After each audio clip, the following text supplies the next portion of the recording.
Chapter 2. Cassiopeia tossed and turned that night. Whirlpool swirled through her dreams. She even heard someone scream. Wake up! Her mom was shaking her shoulders. Cassiopeia sat up and rubbed her eyes. What's wrong? A giant whirlpool had headed for the city. We need to go get our underground sea cave. What? A whirlpool? Come on, her mom reached for her hand and led Cassiopeia to the cave below the castle, where Nixie clung their dad. The family sea ponies huddled in the corner. Cassiopeia's heart raced. Tears prickled her eyes. Don't worry, dear. We'll be safe down here, her dad said. Don't worry. Feeling sat like a big lump in her stomach. I could have warned everyone yesterday when Mrs. Sharkston told me she saw a tiny whirlpool. Cassiopeia said. She took a deep breath. She didn't believe in her. Mom put her arm around her. Honey, we haven't had a storm like this in decades. No one could have known. There is unusually many reports of tiny whirlpools before a big one hits, her dad said. You heard of only one from a mermaid who makes a lot of mistaken reports. Cassiopeia hung her head. But when we left, I had this feeling deep down that something wasn't right. I ignored it. She sighed. Maybe there were other sightings, but no one reported them. I should have asked around. I should have investigated the possibility. Then we consider a good lesson to listen those deep down feelings, her mom said. But there's nothing you could have done to stop this. It's going to be okay. Nixie crossed her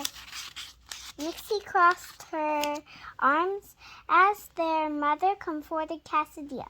Once the storm passes, the rescue crew can help everyone who needs it. Rip nodded. We'll be ready for anything. I know how to conjure a whirlpool, Prickly grumbled. I wish I knew how to stop one too. Help! My roof just disappeared, cried a voice over the royal family's rescue shells. We have got to make sure they're okay. Cassiopeia raced to the door. Her mom shook her head. It's too dangerous for anyone to be out there until the storm passes. That includes the rescue crew members. If we get injured, who's left to help? She's right, said her dad. This is a rescue crew. We are sorry. Cassiopeia's mom. Where?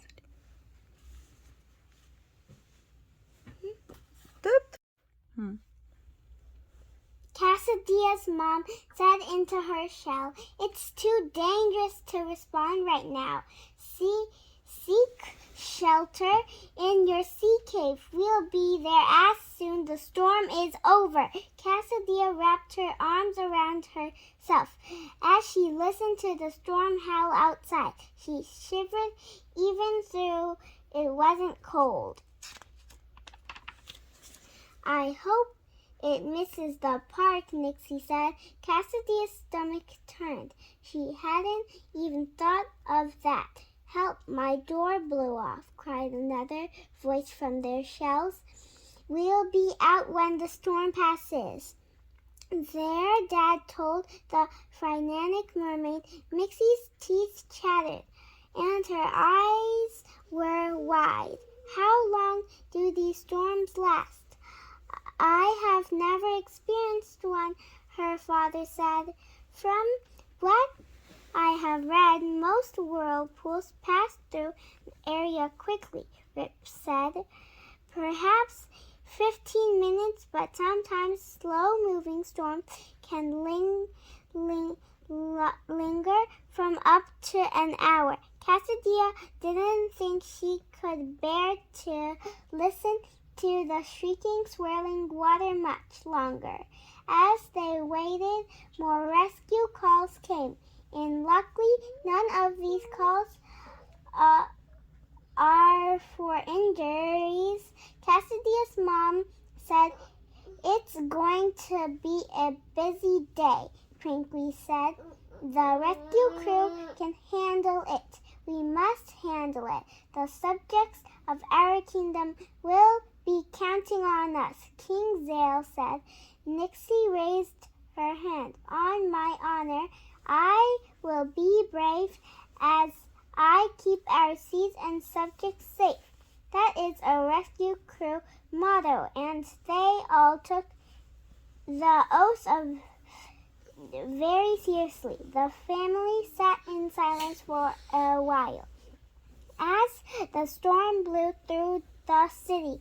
Then Prinky said, "Listen." "It's quiet," Rip said. "The storm must have passed. I think it's safe to take a look," the king said. Cassiopeia reached for Nixie's hand as they left.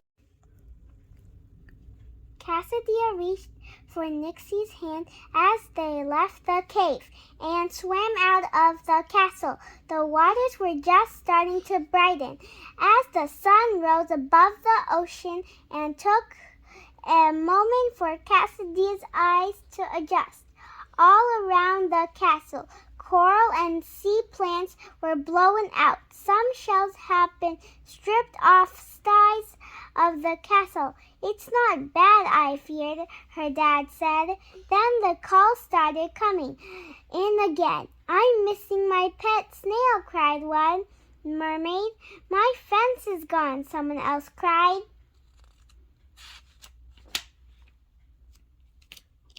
"It's safe to come out?" asked another. Cassiopeia was desperate to see what damage had been done to the park, but she knew they had to help the residents of the kingdom first. "We should all ask the rescue crew members who are here for the festival to meet," she said to her family. "We come up with a plan to help everyone." "Excellent idea," the queen said.